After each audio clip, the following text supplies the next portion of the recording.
Tadi lagi saya berdiri sambil mendengar pujian yang luar biasa. Allah, aku dahsyat gitu ya.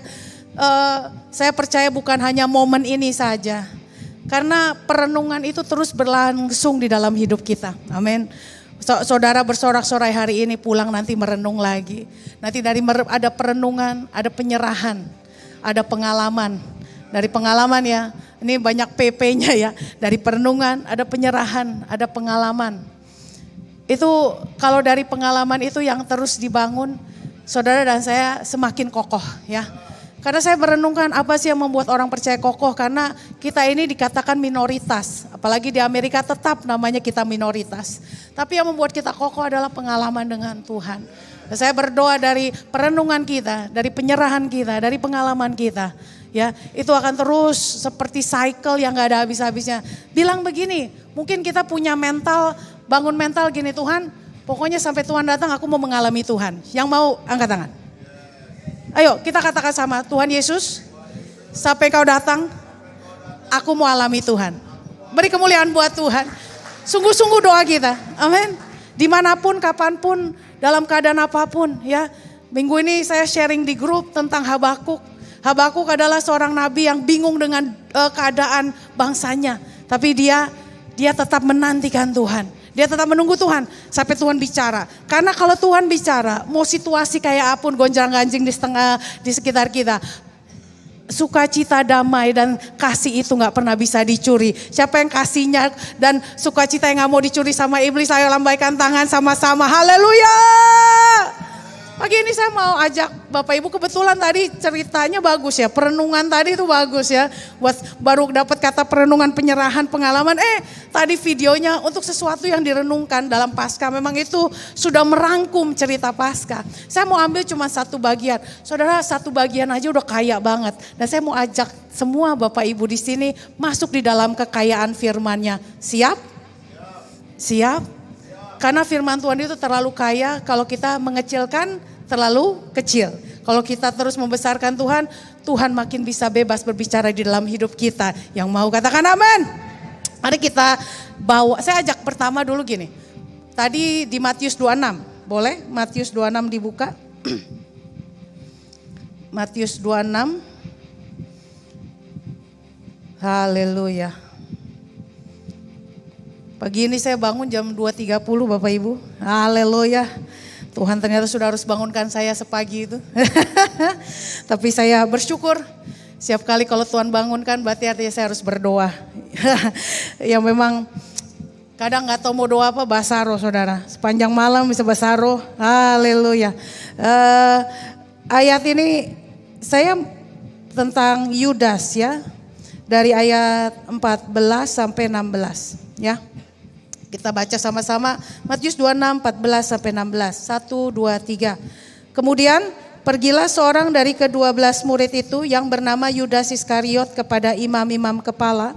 Ia berkata, apa yang hendak kamu berikan supaya aku menyerahkan dia kepada kamu? Mereka membayar 30 uang perak kepadanya. Dan mulai saat itu ia mencari kesempatan yang baik untuk menyerahkan Yesus. Ya, mulai saat itu ia mencari kesempatan. Ya, katakan dengan saya, mulai saat itu ia mencari kesempatan yang baik. Saya rasa semua kita bisa ada di sini karena kita mencari kesempatan yang lebih baik. Betul? Ya, tapi kita mau belajar apa sih tujuannya Yudas, kenapa? Karena dia ikut Yesus sudah dengan mental yang sama. Dia gak pernah berubah mentalnya. Karena itu manusia itu hidup di dalam satu pattern, dalam satu habit, dalam udah punya satu mindset. Mindset dia mau ikut Yesus memang dari awal karena uang. Udah itu aja ya, karena uang.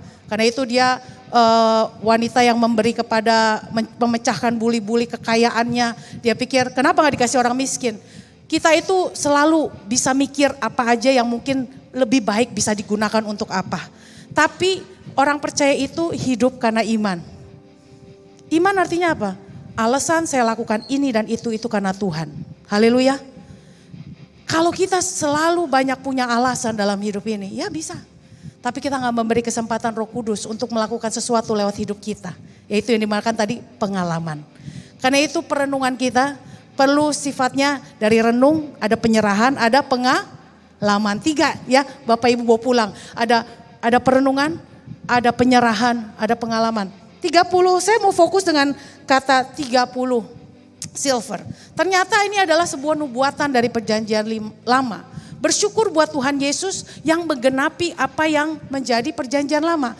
Ada pattern lagi. Ada maksud lagi kenapa Tuhan Yesus harus dijual 30 perak. Karena bukan angka-angka yang muncul dengan sendiri 30 perak itu. 30 perak itu adalah suatu nubuatan. Bapak Ibu sekarang di 2025 makin waktu berjalan makin tua, bumi makin tua. Kita mesti melihat bahwa segala sesuatu itu harus terjadi karena sebuah penggenapan. Dan saya ajak Bapak Ibu juga berdoa gini, Tuhan aku juga mau jadi bagian dalam penggenapan-Mu untuk kedatangan Tuhan yang kedua kali. Yang mau katakan amin. Amin. Saudara dan saya adalah hidup untuk menggenapi. Amin. Karena kalau saudara sudah ada perenungan, ada penyerahan, ada pengalaman, ada penggenapan sebenarnya. Amin. Penggenapan apa yang menjadi maksud Tuhan dari awal sampai akhir. Tuhan itu adalah Tuhan yang konsisten. Ya, Dia gak pernah berubah dulu sampai sekarang sampai selamanya. Ada konsistensi. Ada cerita yang konsisten. Nah saya ajak sekarang ke Sakaria 11 ayat 12.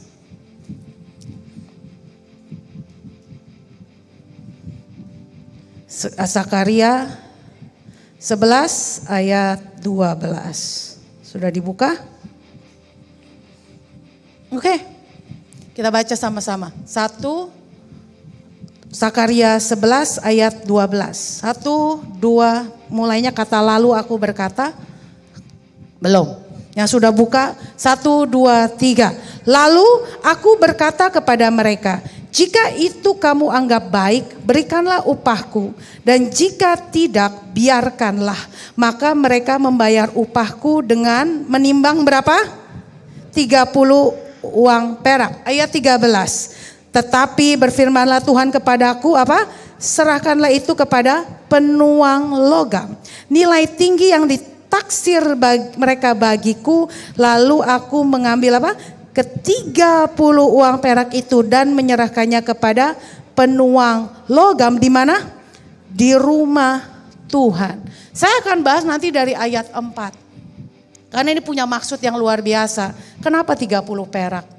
Di sini ada 2 tongkat yang Tuhan bicara lewat penglihatan dari Nabi Sakaria. Dalam kisah Tuhan Yesus yang salah satunya diserahkan lewat 30 uang perak, ya kan? Tadi dikatakan sejak mulai saat itu ia mencari kesempatan yang baik karena harus terjadi, ya.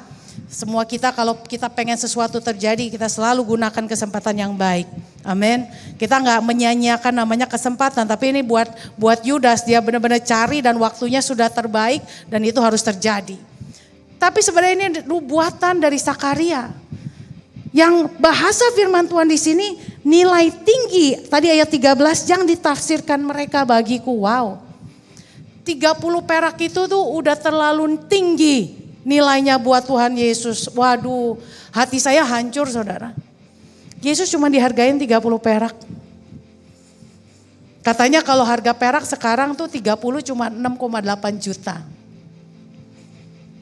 Tuhan Yesus cuma harganya 6,8 juta. Tuhan Yesus di auction. Tuhan Yesus nih dipermainkan, diperjudikan. Rendah sekali Tuhan Yesus. Tapi ternyata nubuatan 30 perak itu bukan Tuhan Yesus.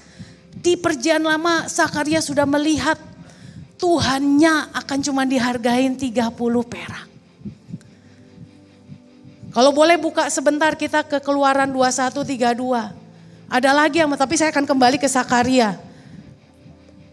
Di situ apa 32, 1, 2, 3. Tetapi jika lembu itu menanduk seorang budak laki-laki perempuan, maka pemiliknya harus membayar berapa? 30 shikal perak kepada tuan budak itu. Lembu itu harus dilempari mati dengan batu. Balik lagi ke Sakaria. Jadi harga Tuhan cuma harga budak. Tuhan kita tuh cuma budak. Bilang Tuhan Yesus tuh cuma budak. Beranikah kita berkata? Ampuni orang berdosa. Mulut ini orang berdosa. Cuman harga budak.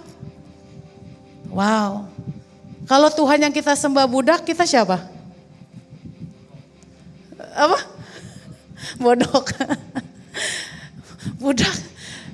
Bisakah kita juga melihat bahwa Tuhan Yesus gak terganggu orang mau bilang dia apa. Tuhan Yesus gak terganggu mau dihargai berapa. Dan saya berdoa bagi Bapak Ibu dan Saudara, jangan terlalu terganggu kalau orang mau hargain kita apa tidak. Berapapun harganya, kita sudah ditebus oleh darah Yesus. Karena cuma Yesus yang bisa menilai kita secara utuh. Amin. Jadilah orang yang utuh karena Tuhan, bukan karena nilai dari apa yang orang nilai pada kita. Orang bisa nilai dengan uang kita, orang bisa nilai dengan kekuatan kita, orang bisa nilai dengan apa. Menurut saudara apa sih nilai saudara dan saya? Tapi Yesus cuma lihat, aku telah tebus engkau dengan darahku. Sehingga kehidupanmu mengalami kepenuhan di dalam Kristus. Yang mau katakan amin. Penuh di dalam Kristus, jangan setengah-setengah, jangan cuma 1/4 penuhnya, tapi dipenuhi. Nah saya ajak kembali ke Sakaria ya, kenapa 30 shikal ini punya arti yang sangat kuat? Karena Sakaria ini melihat ada 2 tongkat yang hilang dalam hidup kita sebagai domba. Karena itu dari ayat 4, Sakaria melihat 2 macam gembala. Jadi ternyata perbudakan Tuhan itu supaya dia bisa menjadi gembala bagi kita. Wow, keren banget gak sih? 2 macam gembala. Yang Sakaria, yuk kita baca dengan cepat ya dari ayat 4 ya. Ini firman Tuhan dari ayat 4, 1, 2, 3. Beginilah apa?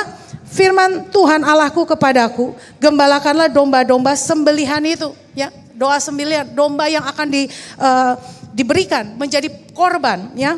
Orang-orang yang menyembelinya dengan tidak merasa bersalah. Wow. Ya. Dan orang-orang yang menjualnya berkata, terpujilah Tuhan, aku telah menjadi kaya. Dan orang-orang yang menggembalakannya tidak mengasihaninya. Ini adalah penglihatan bahwa bangsa Israel sebagai domba-dombanya Tuhan sudah dibiarkan, gak ada belas kasihan, dijual, disembeli. Wah, terus yang jualnya bilang, terpujilah Tuhan, masih muji Tuhan lagi. Masih muja, wow, terpujilah Tuhan, aku telah menjadi kaya. Ayat selanjutnya ayat 6, 1, 2, 3 apa? Sebab aku tidak lagi akan mengasihani penduduk bumi, demikianlah firman Tuhan. Melainkan sesungguhnya aku akan menyerahkan manusia masing-masing ke dalam tangan apa? Gembalanya dan ke dalam tangan rajanya. Mereka ini akan apa? Menghancurkan bumi dan aku tidak akan melepaskan seorang pun dari tangan mereka. Ayat 7.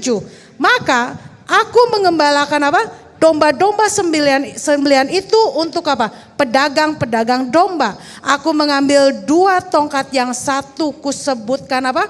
Kemurahan, dan yang lain kusebutkan apa? Ikatan. Dan lalu aku menggembalakan domba-domba itu. Apa 2 tongkat di sini firman Tuhan bilang?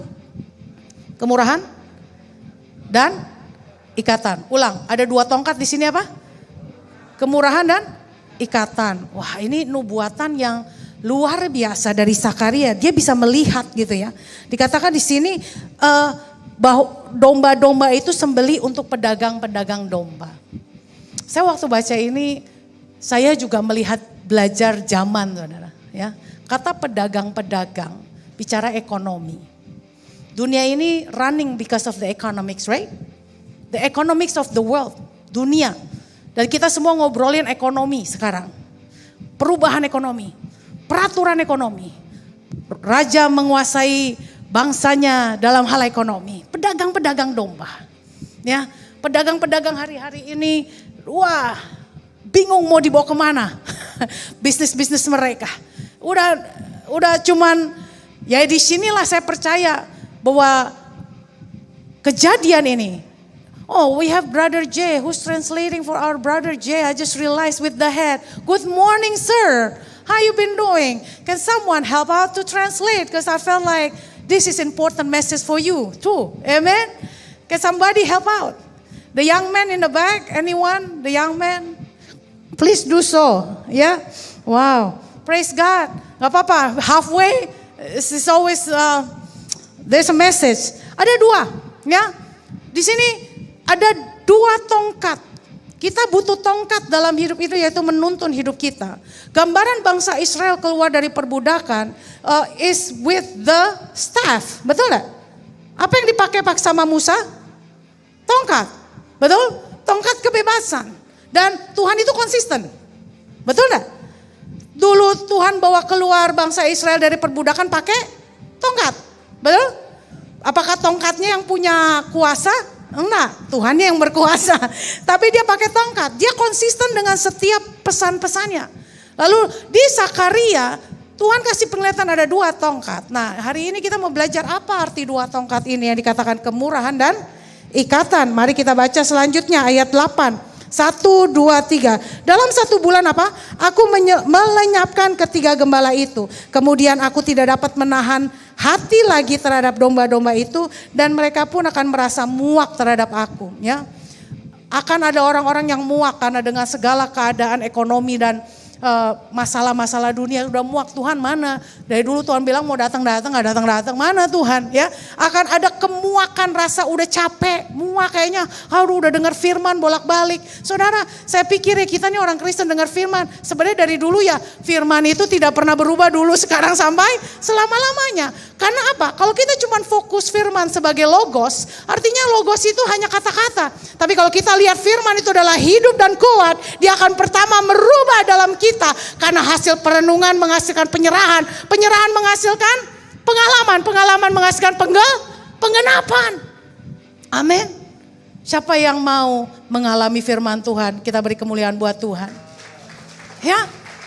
Kita harus mengalami firman sebagai yang hidup dan kuat, bukan hanya firman yang sama dari minggu ke minggu yang kita dengar. Amin. Firman itu berkata-kata seperti pedang bermata 2 yang tajam di dalam hati kita. Kalau firman belum tajam, yang salah siapa? Yang tumpul siapa? Kita gak bisa ditusuk sama Tuhan. Aduh.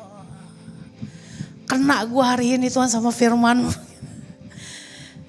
Kalau kita gak bisa tidur hari-hari ini karena masalah, karena khawatir ke depan gimana, biar firman menusuk hati kita. Biar firman masuk sampai kedalaman, sampai menembus sum-sum. Ya dikatakan wow, memilah ya mana pikiran hati dan mana pertimbangan. Bisa memilah. Lalu dikatakan gini ya, ayat 9 ya. Lalu aku berkata apa? Aku tidak mau lagi mengembalakan kamu yang apa? Hendak mati, biarlah mati. Yang hendak lenyap, biarlah lenyap. Dan yang masih tinggal itu, biarlah masing-masing memakan daging temannya. Aduh, satu kondisi yang kalau udah ditinggalkan Tuhan tuh, aduh, gak karuan, ya, lenyap-lenyap. Yang makan daging, makan daging temannya, udah Hannibal semua. Makan daging, ya udah gak peduli. 10. Nah ini dia, pengertian 2 tongkat ya, mulai 10. 1, 2, 3 apa? Aku mengambil tongkatku apa? Kemurahan, lalu mematahkannya untuk membatalkan perjanjian yang apa? Kuikatkan dengan segala bangsa. Berarti Tuhan itu nggak milih-milih segala orang. Amin. Ada tongkat kemurahan. Tapi di sini dipatahkan ya, karena Tuhan tuh lagi gemas dengan orang-orang yang sudah memuak sama dia. Udah gak peduli sama Tuhan lagi ya. Lalu ayat 11, 1, 2, 3. Jadi dibatalkanlah perjanjian pada hari itu. Maka apa? Tahulah ayat 11, pedagang-pedagang domba yang sedang mengamati-ngamati aku, bahwa itulah adalah firman Tuhan ya.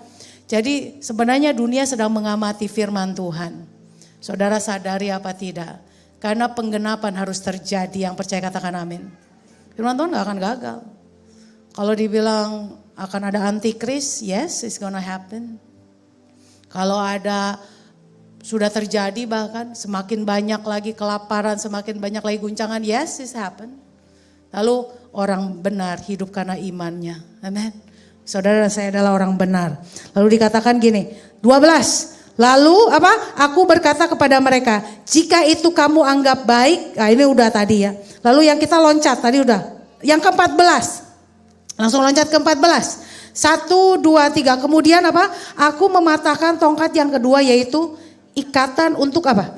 meniadakan persaudaraan antara Yehuda dan Israel. Saya cukup sampai ayat ini. Kita bongkar Sakarya. Kenapa? Penglihatan Sakaria. Ada 2 tongkat. Yang pertama adalah kemurahan, bicara ikatan. Yang namanya yang kedua, bukan ikatan, perjanjian, sorry. Kemurahan adalah perjanjian dengan segala bangsa. Lalu ada tongkat ikatan yang artinya persaudaraan yang dihancurkan. Saudara, saya bersyukur Tuhan Yesus mengambil kedua tongkat ini dan memberikannya kepada kita yang percaya. Katakan, amin. Artinya apa? Tepuk tangan yang lebih keras lagi buat Tuhan. Saudara, terima dengan iman 2 tongkat ini. 2 tongkat yang pernah dipatahkan oleh Tuhan. Karena orang-orang yang domba-domba yang disembelihkan ini dia gak mau percaya lagi. Karena rasanya udah terlalu sulit Tuhan keadaan. Sembelihan tuh kayak udah pasrah gitu loh. Namanya udah disembelih, udah mau jadi pengorbanan. Ada pengorbanan, ada penderitaan. Aku gak siap dengan penderitaan ini ya Tuhan. Gak kuat ya. Dan Tuhan marah dan 2 tongkat ini. Tapi Tuhan Yesus datang untuk mengembalikan dan memulihkan kedua tongkat ini buat kita semua. Amin. Yang pertama adalah kemurahan, yaitu apa? Perjanjian yang dipulihkan. Katakan dengan saya, perjanjian dipulihkan. Karena itu orang percaya hidup sama penuh dengan janji. Jangan suka batalin janji. Amin ibu, bapak, ibu-ibu. Kalau kita ngomong sesuatu janji, siapa tuh yang keras? Yang keras banget ya, janji. Ada janji nikah. Haleluya. Yang menikah yang keras dong. Amin. Yang nikah yang keras dong. Yang nikah yang keras dong. Ya. Yang baru nikah lebih keras lagi. Ya, di situ ada janji nikah, ada janji perjanjian terjadi di mana lagi, kesepakatan itu, ya, orang tua anak terjadi di mana lagi, pekerjaan, ya, yang bekerja, yang tanda tangan, ada business transaction namanya MOU, apa singkatan MOU? MOU, apa singkatan MOU?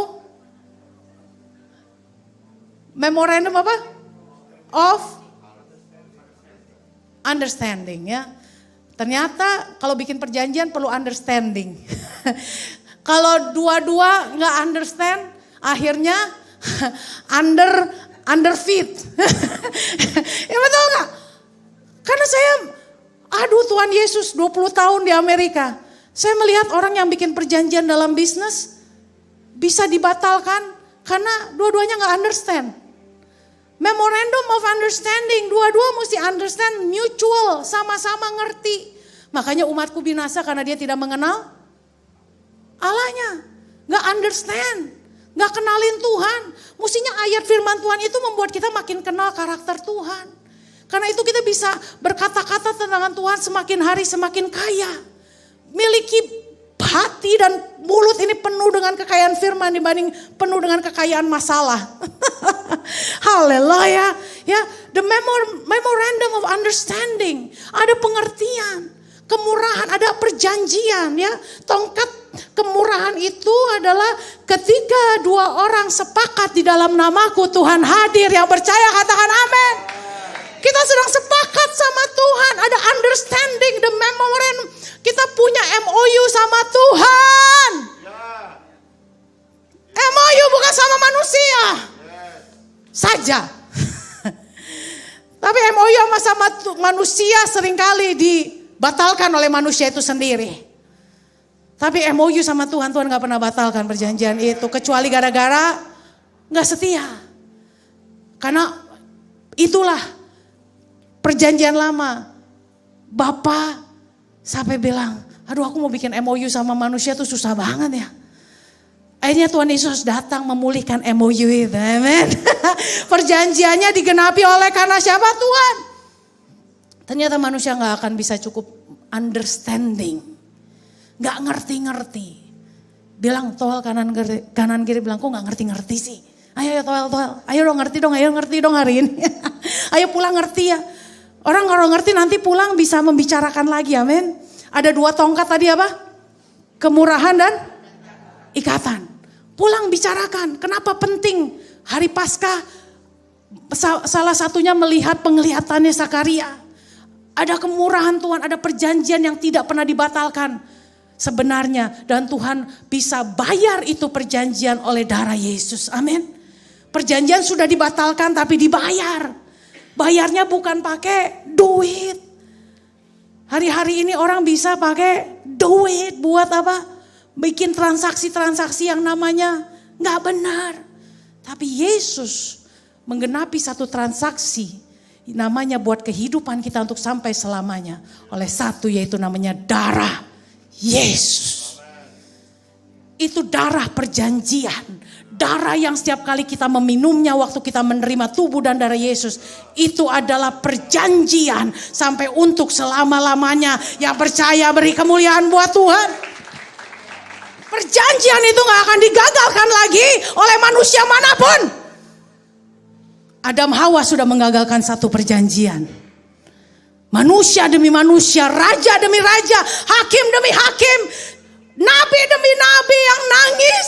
Karena raja demi raja menggagalkan perjanjiannya sama Tuhan. Betapa tangisan Tuhan. Karena itu kalau dia bilang, Eloi, Eloi, lama sabatani di kayu salib. Bukan perpisahan dia dengan Bapa, tapi dia sedang menangisi. Tangisilah dirimu kata Tuhan. Tangisilah anak-anakmu. Karena perjanjian demi perjanjian yang sudah dibatalkan. Berapa banyak di tempat ini yang gara-gara perjanjian hubungannya hancur. Bisnis gagal, tidak jadi teman lagi. Betul? Tapa dari kita hancur perjanjian pernikahan. Karena ada bebek-bebek di luar sana. Haleluya. Saya bilang bebek-bebek kita kremesin aja ya. Biar diremas gitu. Betapa perjanjian banyak yang gagal. Tapi ternyata itu adalah kemurahan Tuhan harus datang dari Tuhan. Karena itu saya ajak semua Bapak Ibu yang tahu namanya perjanjian mulai hari ini. Tuhan, aku angkat tongkat kemurahan Tuhan dalam keluargaku yang mau katakan amin. Oleh karena kemurahan Tuhan ku ada. Ya. Sampai hari ini Ebenezer Tuhan ada menyertai kita sampai hari ini. Oleh kemurahan bilang aku pegang tongkat kemurahan-Mu Tuhan. Mulai sekarang doanya nambah. Kalau kemarin doa-doanya cuma gini, Tuhan terima kasih buat hari ini, aku bersyukur Tuhan. Aku boleh bangun pagi ini, aku boleh kerja ke pabrik, aku boleh ngelihat istriku sehat, aku boleh ngelihat anak-anakku baik-baik saja. Enggak, Tuhan sekarang hari ini aku belajar Tuhan. Seperti Nabi Zakaria melihat tongkat kemurahan. Aku tahu ada tongkat kemurahan Tuhan yang aku pegang. Dan aku akan pegang sampai Tuhan Yesus datang kedua kali. Aku gak akan gagalkan janjiku mulai hari ini Tuhan. Aku mau berjanji bukan sama manusia tapi sama Tuhan. Setiap hari saudara saya bilang ya bener loh, ini jujur loh dari hati loh. Kalau ngomong janji itu harus diperkatakan setiap hari. Haleluya. Karena apa? Kita ini menyadari orang berdosa. Ini saya lagi baru belajar tindakan model baru. Orang berdosa ini hari ini ngomong janji ya, besok lupa. Besok sengaja dilupain. Besok lupa beneran. Besok udah lupa ingatan. Gitu kan? Iya. Ujung-ujungnya manusia bisa lupa ingatan. Berdaratan bahaya. Jadi saya ajak saudara, perkatakan tiap hari perjanjian kita sama Tuhan. Yang mau katakan amin. Perkatakan. Makanya kalau janji sama istri, sama suami, I love you honey, every day. Tadi pagi ngomong I love you gak? Yang mana nih? Hah? Oh yeah. Pastor Ferry beat you. He already kissed me. Siapa yang mencium istrinya pagi ini? Haleluya, haleluya. Kalau belum maksudnya nanti pulang dicium. I love you. Ya kenapa? Kasih cinta itu perlu dilakukan. Amin. Tadi apa-apa? Hah? Nggak sempat. Ya udah sekarang di mana. Sama di hadapan saksi-saksi bagaikan awan. Pagi ini siapa yang ngomong nggak sempat. Ada nggak nih pasangannya? Haleluya. Gitu kan? Kasih itu dipraktekkan. Ya, dicium pasangannya. Kalau janji diucapkan, oh ya saya udah berjanji ya. Yang mau anniversary janjinya diucapkan lagi. Haleluya ya. Yang pasangan tiap hari perjanjian itu ucapkan. Karena ini adalah perjanjian yang lama sifatnya. Amin. Perjanjian sama Tuhan tuh lama. Di mata Tuhan sih cuma sehari. 1000 tahun cuma sehari. Cuman buat kita lama 1000 tahun masalahnya. Ya, one day is 1,000 year. Am I right? Betul? 1000 tahun.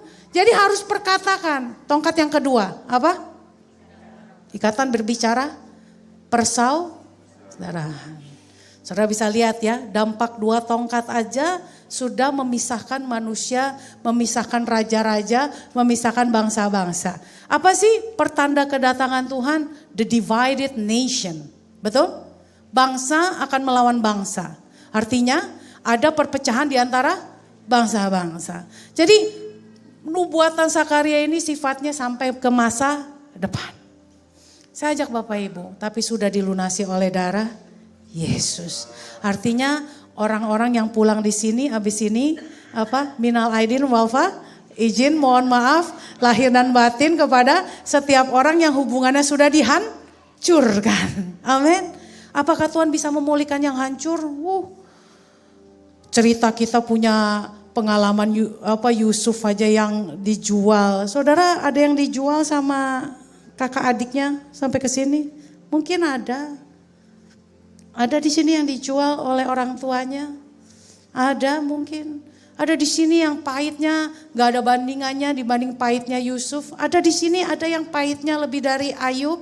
Istrinya ninggalin semua hilang dalam hidupnya. Saudara, pahitnya hidup sekarang gak ada bandingannya dibanding pahitnya hidupnya di perjanjian lama. I guarantee. Itu saya bisa garansi. Saya tanya Bapak Ibu, kalau kita semua hidup di perjanjian lama, kira-kira Bapak Ibu jadi apa? Jadi hakim-hakimnya, nabi-nabinya, rajanya, rakyatnya, jadi apa? Saudara, kasih karunia Tuhan di zaman ini adalah sudah ditebus oleh darah Yesus. Karena itu pegang 2 tongkat ini yang kuat. Amin. Mari kita bangkit berdiri. Mari kita rayakan Tuhan. Mari kita baca 2 firman lagi. Saya ajak Bapak Ibu dengan kerendahan hati. Ingat 2 tongkat ini. Sampai apapun kesulitan dalam hidup ini. Fokus Tuhan. Selalu pegang perjanjian. Katakan pegang perjanjian. Kedua, jaga hubungan persaudaraan. Jangan bikin darah Yesus harus tertumpah 2 kali karena gak mungkin. Amin. Darah Yesus cukup sekali untuk memulihkan hubungan. Kita semua salah. Saya belajar begini dari Papa Mertua karena dia belajar dari Sien Gideon. Orang berdosa. Coba kalau besok ke pabrik salah ngomong, sorry, orang berdosa. Saya rasa yang tadinya mau marah sama saudara jadi jadi malu hati saudara. Bikin harga kita lebih rendah dari 30 shikal perak. Tuhan Yesus gak terganggu dengan 30 shikal perak. Berapa harga hidupmu? Berapa harga hidup saudara? Mau dihargai lebih rendah dari 30 shikal perak yaitu sebuah harga budak? Tuhan yang kita sembah gak terganggu. Karena dia empunya langit dan bumi. Karena dia Allah yang melakukan dan menciptakan dari yang tidak kelihatan menjadi ada hari ini. Saudara dibentuknya sebelum ada di kandungan ibumu. Sudah ada di tangan Tuhan di surga. Jangan menghargai hidup kita dengan hal-hal yang cuma di duniawi. Saudara menganggap diri saudara berharga karena apa yang saudara punya. Keberhasilan saudara. Tapi pagi ini biarkan 30 shikal punya arti dalam hidup Bapak Ibu buat saya juga. Tuhan aku tahu tangan Tuhan ada dalam hidupku dan menuntun aku. Kadang aku jangan terlalu stres ngelihat hidup uang di bangku, pekerjaanku, karena ada 2 tongkat kemurahan dan keikatan. Bangun persaudaraan yang kuat, bangun berteman dengan siapa saja, tapi kita berteman bahkan dengan orang berdosa sekalipun, unbelievers, orang nggak percaya. Tapi jangan ikuti kepercayaannya, tapi justru kepercayaan saudara yang menjadi Paulus. Kita buka Filipi, tadi saya janji 2 ayat ya. Filipi 2 kita baca. Ya, Filipi 2 keren banget. Saya pagi ini saya share sama di grup yang di grup WhatsApp ya. Itu yang saya share pagi ini. Karena itu ayat yang jam 2, saya share jam berapa? Jam 3 pagi.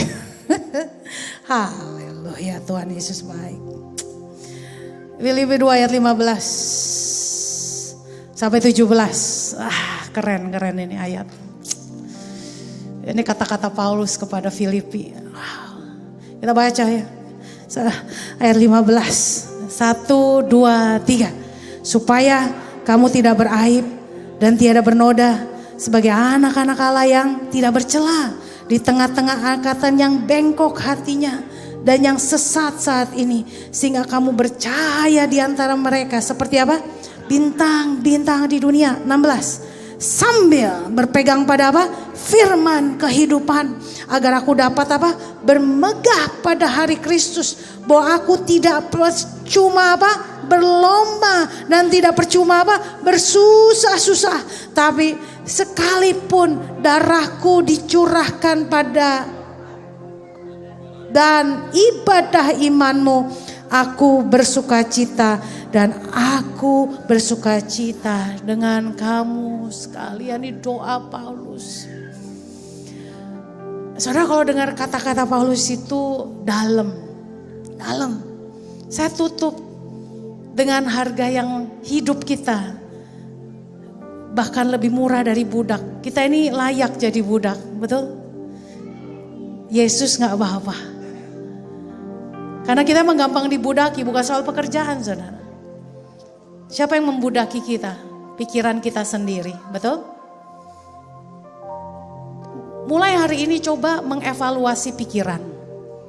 Kalau ada pikiran muncul, cara ngevaluasinya gini, ini tuh pikiran datang dari Tuhan, apa dari kata orang, apa dari pengalaman orang, apa? Evaluasi. Kalau bukan dari Tuhan, belajar seperti Paulus bilang, aku apa? Captivated. I like in English ya. Di-captivated dan ditangkap, lalu aku lempar. Dan tundukkan kepada Tuhan. Tuhan, aku tundukkan pikiran ini. Coba renungkan, berapa tahun kita dibudaki oleh pikiran kita sendiri. Yang harganya bahkan lebih murah dari 30 shikal. Berapa tahun kita dibudaki, kamu mah gagal. Kamu gak ada artinya. Siapa kamu? Apa? Cuma bisanya kerja gitu-gitu aja. Selalu ada pertentangan dalam diri kita. Pikiran demi pikiran membudaki. Tapi di sini Paulus jadikan hidup kita gak ada dosa, gak ada bercela, gak ada aib. Jadi bintang, pegang firman kehidupan. Pagi ini bilang, aku mau stop dibudaki oleh pikiranku sendiri. Aku mau stop, yang mau bilang sekarang katakan, aku mau stop dibudaki. Aku tidak mau lagi dibudaki oleh pikiranku. Karena ada firman Tuhan yang membebaskan. Ada firman Tuhan yang memberi kehidupan. Ada firman Tuhan yang saat ini berkuasa lebih dari dunia ini. Ada roh Allah yang bekerja. Roh Allah yang kuat di dalam aku. Dan aku mau menerimanya Tuhan. Mari kita tutup mata kita, setiap kita. Bongkar seluruh hidupmu pagi ini. Bilang, Tuhan, kalau hari-hari ini pikiranku mengacaukan aku. Bilang, gak apa-apa mengeluh sama Tuhan. Tuhan, aku mau pagi ini firman-Mu mulai lebih menguasai hidupku. Aku mau pegang firman Tuhan. Paulus saya bilang, jangan sampai darahku cuman percuma. Aku bersusah-susah, aku berlomba, udah dicurahkan. Dan biarlah darah yang sudah dicurahkan juga oleh yang lewat hidup Paulus, bukan hanya Tuhan Yesus, supaya ibadah imanmu makin kuat, makin tertanam. Engkau sedang membangun fondasi dengan 2 tongkat, yaitu kemurahan, yaitu ikatan. Perjanjianmu makin kuat sama Tuhan. Jadilah orang-orang yang pegang janji. Lebih kuat lagi di dalam Tuhan. Tuhan, aku mau pegang janji dalam apapun yang aku tindakan. Every move I make, setiap pergerakan, every step I take, setiap langkah, setiap keputusan, every decision I make, Lord, hasil dari perjanjian kemurahan Tuhan. Terima kasih Bapa. Kami bersyukur buat firman-Mu yang hidup. Bawa nilai hidup kami pulang. Kami bawa tongkat itu, kemurahan dan ikatan. Sehingga pagi ini kami sudah percaya, kami dibebaskan. Kami mengalami hidup yang baru. Karena firman-Mu tidak gagal. Firman-Mu sedang mengerjakan sesuatu yang besar melalui hidup kami. Karena kami menyembah Tuhan yang dahsyat. Tuhan yang tidak pernah gagal. Karena itu Roh Kudus, kerjakanlah lewat hidup kami firman-Mu yang berkata ada tongkat kemurahan, ada tongkat ikatan. Terima kasih Bapak. Mari semua kita katakan